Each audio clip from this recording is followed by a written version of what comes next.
The scorching sun beat down on the cracked earth of the Serengeti, where silence is rare and survival is everything.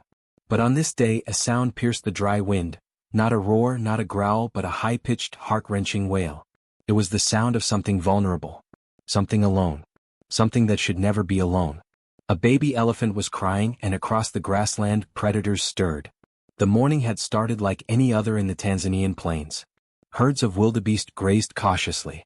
Zebras twitched their ears at the buzz of unseen insects. Vultures circled lazily overhead, waiting for the inevitable.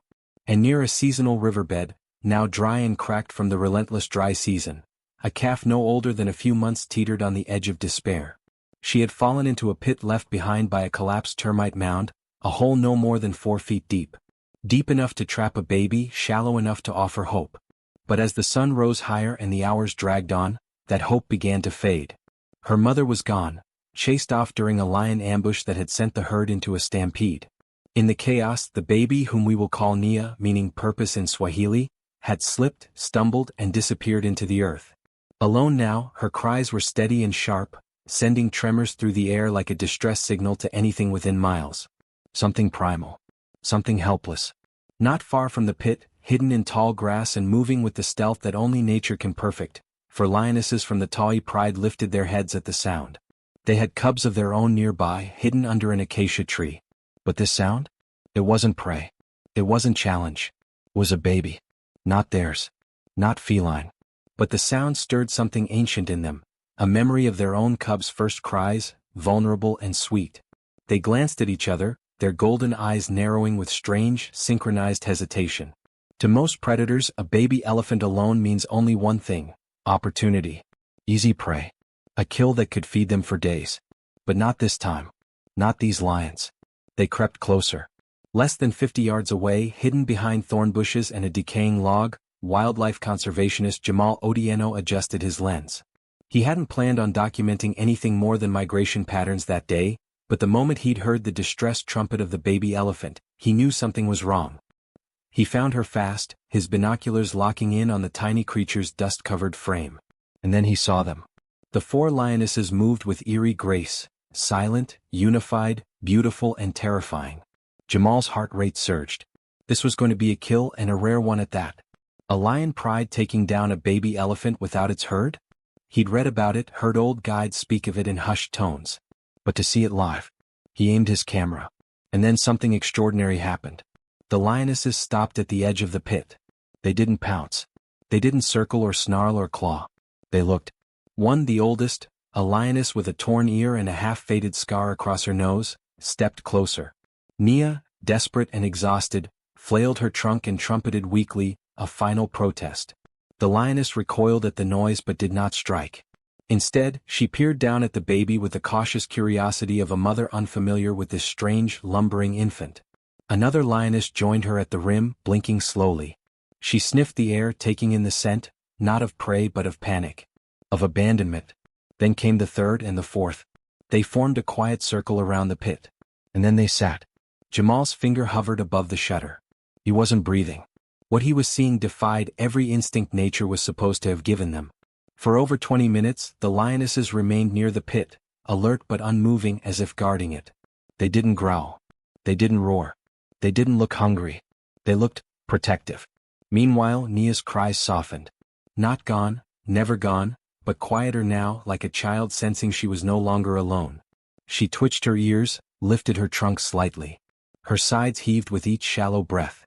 From the fringe of the acacia grove, one of the lionesses stood up and trotted back toward the trees, her pace brisk but unthreatening.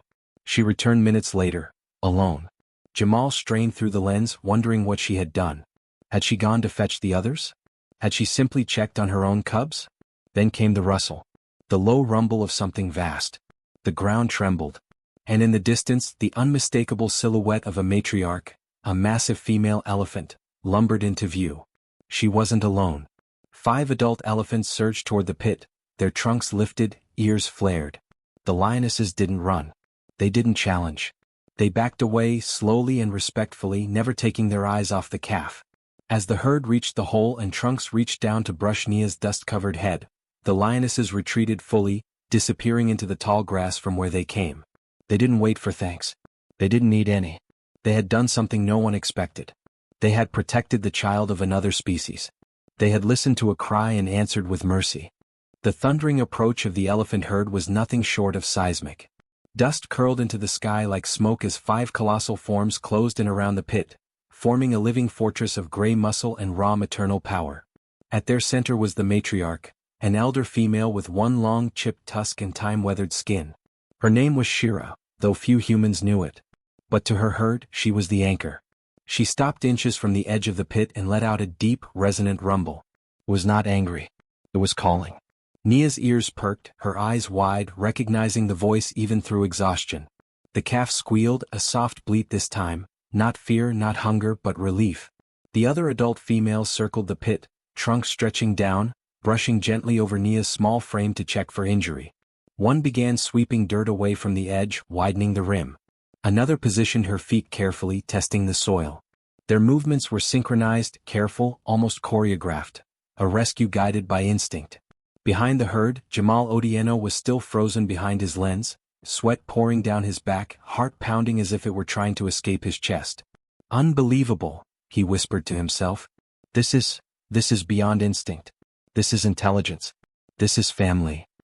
His eyes darted to the tall grass, where the lionesses had melted into the scenery. One of them lingered just long enough to glance back, not at Jamal but at Nia, then turned and vanished. The matriarch lifted her trunk and gave a short trumpet. Immediately, 2 younger females moved in. One knelt slightly while the other maneuvered next to her.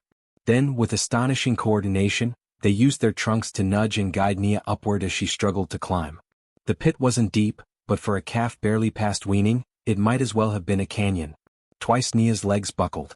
Twice she slid back down, landing in a small cloud of dust. But the third time, with her mother's powerful trunk curled behind her for support, she found purchase. Her front legs hooked the rim. Her back legs pushed. And then just like that she was free. She collapsed into her mother's side with an audible thump, trembling and exhausted, her tiny body fitting against Shira's like a puzzle piece. The matriarch emitted a low purr rumble, the same sound used to soothe panicked calves. Nia closed her eyes, her trunk coiling weakly around her mother's leg. The mood among the herd shifted. The tension of crisis gave way to protective calm. The circle widened, but they did not leave immediately. Instead they stood together, trunks linked, a living shield. Jamal dropped his camera. His hands were trembling. He couldn't stop thinking about the lions. Why hadn't they attacked? Why had they stayed? And how, in a landscape where every interaction between predator and prey is ruled by survival, had something so improbable, so impossible just happened?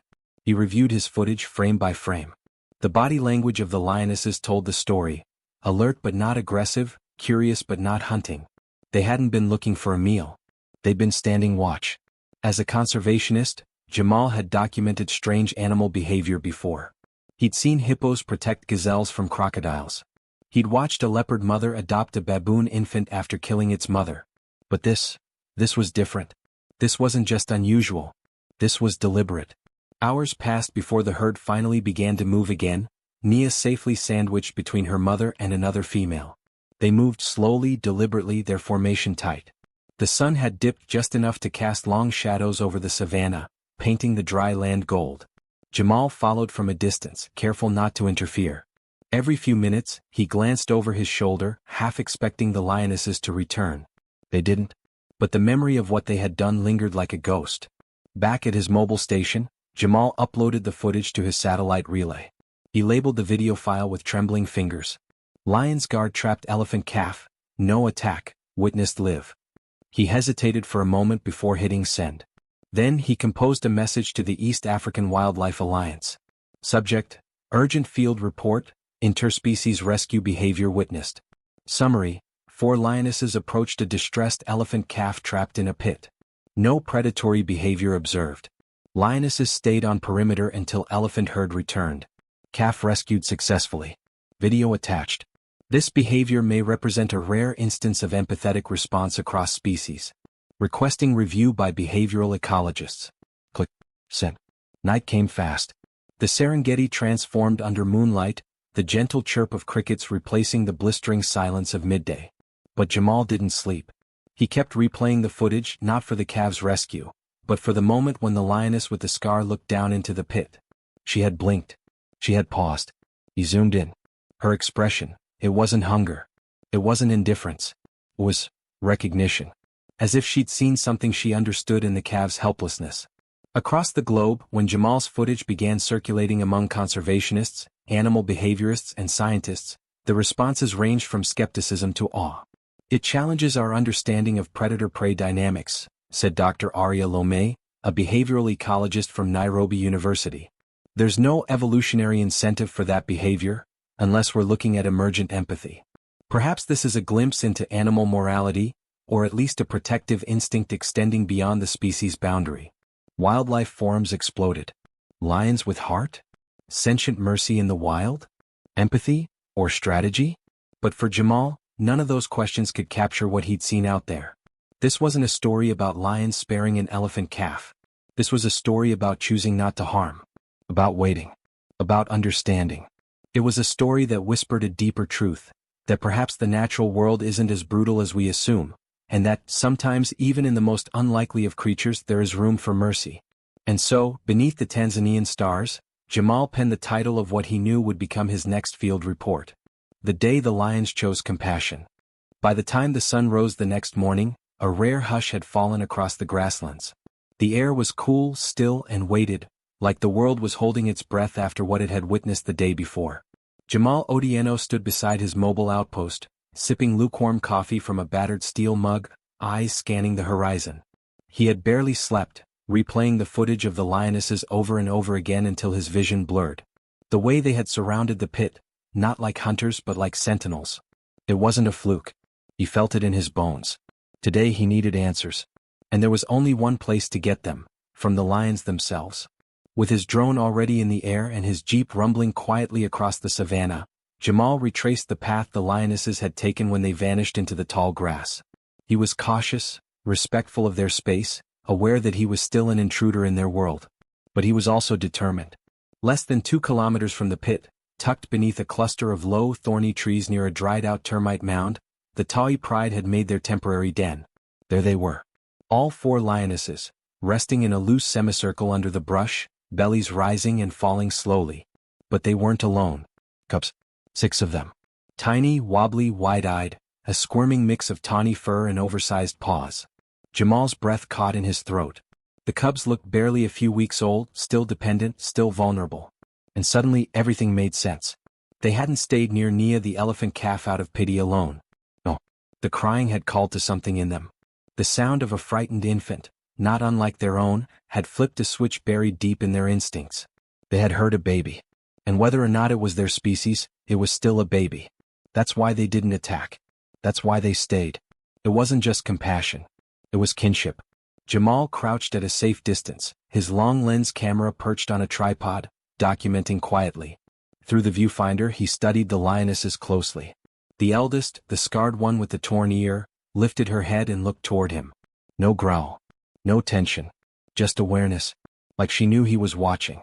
She blinked, then rested her head again. Her cubs tumbled over her paws. She let them. And for a moment the terror and the chaos of the wild faded into something startlingly familiar. The image of a mother and her children safe in a fragile corner of the world.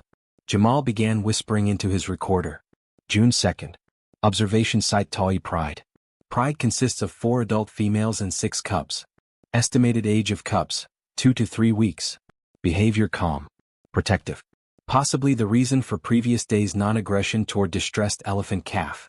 Theory, cross-species infant distress call may have triggered maternal response mechanism. He paused, then added softly. Or maybe they just cared. By midday, Jamal had established a perimeter, marked discreetly with non-invasive scent markers approved for wildlife research. It was enough to let other rangers and conservationists know to tread lightly, that this was a site of importance now.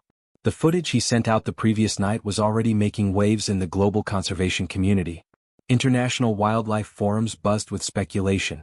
Is this evidence of emotional intelligence in lions? Empathy or maternal hijacking response? Does this suggest lions distinguish between prey and distress differently in juveniles? But while the academics argued theories, Jamal watched the lions. He saw the way they rotated guard duty, one always awake while the others rested. He saw them move their cubs when the wind shifted, choosing denser shade, better concealment. And every so often they glanced east, toward the place where the baby elephant had cried. As if still listening. As if still watching. Then just before dusk something unexpected happened. From the west, a small dust cloud rose, a sign of movement. Jamal stood, binoculars raised. At first he thought it might be wildebeest, but the shape wasn't right. Slower. Larger. It was her. Nia's herd. They had returned. The same 5 elephants, led again by Shira the matriarch, appeared across the plain. They moved with the same deliberate formation, but this time without urgency. It was not a rescue. It was a visit. The herd stopped 100 meters from the lion den. They didn't advance further. But they faced them. 5 elephants. 4 lions. No hostility. Just distance. Just recognition. Jamal's camera rolled, hands steady but heart wild. The matriarch raised her trunk, lifting it high, curling the tip. A low rumble followed, soft, barely audible even to Jamal. The scarred lioness stood. She stepped just beyond the shade. And then she sat. The wind held its breath. Neither moved. No charge. No snarl. No battle. Just 2 mothers watching each other across a narrow strip of no man's land, bound by something deeper than territory or instinct. Bound by a moment shared.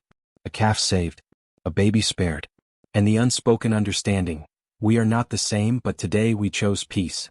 After a few silent minutes, the matriarch turned. Slowly the herd shifted and walked on, disappearing back into the horizon as dusk painted the sky in strokes of crimson and gold. The lioness returned to her cubs, curling around them protectively. And Jamal, now kneeling in the tall grass, whispered, "This changes everything." The footage of the lions and elephants, captured from a respectful distance, would later become the centerpiece of a documentary titled The Quiet Mercy, When Predators Choose Peace. It would win awards, spark debates, and shift conversations in ecological psychology. Schools would show it. Children would write essays about it. But long before the world knew, Jamal wrote in his private journal that night. They didn't do it for the cameras. They didn't do it to be exceptional. They did it because somewhere in the wild, when everything else is stripped away, the heart can still speak. And even across species, the cry of a baby can be answered with grace. Night returned to the Serengeti like a tide, rising quietly, brushing everything in a gentle hush. The stars blinked alive, untouched by light pollution, bearing silent witness to the wilderness below. Jamal Odieno sat beside his field outpost, his notebook resting on his lap. But he hadn't written a word yet. He stared across the plain, eyes fixed on the dark silhouette of the acacia grove where the lionesses rested with their cubs. The elephants had long vanished into the night, leaving only the soft echoes of their presence in the memory of the land. And still Jamal couldn't move on. Not yet. Because something had changed. Not just in the animals, but in him. By morning, his drone captured its final sweep of the area.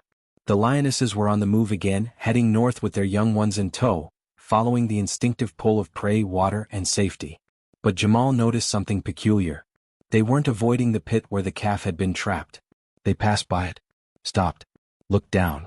The scarred lioness, the one who had first approached Nia, the one who had sat across from the elephant matriarch the evening before, stepped up to the edge. She sniffed the earth where Nia had fallen. Then, after a long pause, she lowered herself beside it. The other lionesses did the same. Not to rest. Not to hunt. To remember. It was a moment of reverence in the animal kingdom, a silent memorial few humans would believe if they hadn't seen it. But Jamal saw it. And he would carry it for the rest of his life. Days turned into weeks. Jamal returned to Nairobi to present his footage and field notes to the East African Wildlife Alliance.